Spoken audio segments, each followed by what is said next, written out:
Sir, question to both of you. Uh, like you've been in counter-terrorism for a long time, very long time. You must have studied the models of different countries dealing with terrorism. Sir talked about the Arabian countries. We know what's happening in Europe, what's happening in US. Who do you think has been the most practical in terms of crushing or fighting terrorism or radicalization in their country? अभी तो वहाँ चालू ही नहीं हुआ है अभी तो चालू होना है. What you are seeing is just the tip. Just wait when you suddenly start seeing Sudan and Nigeria type things happening there. अभी जो देख रहे हो वो बहुत subtle है. अभी I think the best experience that in insurgents, counter-insurgency is only the Indian Army or so the Indian they've Defence had Forces. 9/11. It's not been subtle. It's been tremendous. They've had London bombings. They've had things taking place in Europe across all cities. They killed Osama. But now New York is changed. The mayor is a radical. Openly says so. He's a leftist. He's not a radical. There's a very subtle difference. They go all along. Okay, the we left can and disagree on that, but they go all along. Yeah, he's an elected representative. What do you Agreed. do? So this is just what I was trying to say. So that is where I was saying demography versus democracy. So that is where the change was taken. Yeah, I'll answer what Ajit is saying. Examples, I think Singapore is a very great example. Saudis are a pretty good example.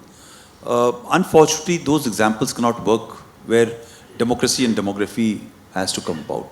I think the first thing is important for us to have Shatrubodh.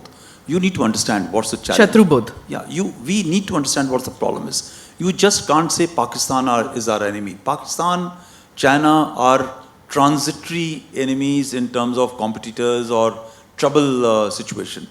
दरवाज़ा हमेशा अंदर से खुलता है, right? आपको वो भी, I keep on saying that in terms of national resilience, Indian armed forces is capable of handling 2 front, 2.5 front. So how do we have Shatrubodh if we are opening the doors to the enemy from within? Yeah. Then we are not understanding the mind of the Shatrubodh is understanding the mind of the enemy. So if we don't even know who the enemy is and we are keeping our doors open, then how are we understanding the mind of the enemy? Smitaji, I think everybody knows what is the challenge, but baat nahi karna chahta. So this is what we are discussing. Today I am sitting as a general when I am talking of this. By the evening, my Twitter and Instagram is going to be filled by saying that you are an army officer, a senior officer. Your mindset is corrupted. And a number of so-called independent journalists will talk and write about what I am saying in terms of what I'm saying.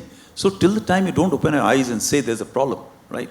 Why is it so that Bangladesh border was not shut down properly ever, right? What was the compulsion of demography for democracy, which allowed it to be opened and continue to proliferate numbers to come and settle down?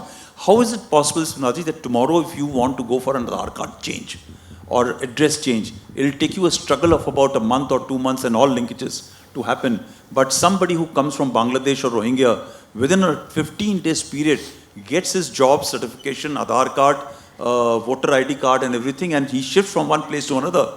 What is that mechanism? Do we think that our institutions are unaware of it? We don't have the courage to stand up and tell the political masters of respective states that this is happening, this is wrong.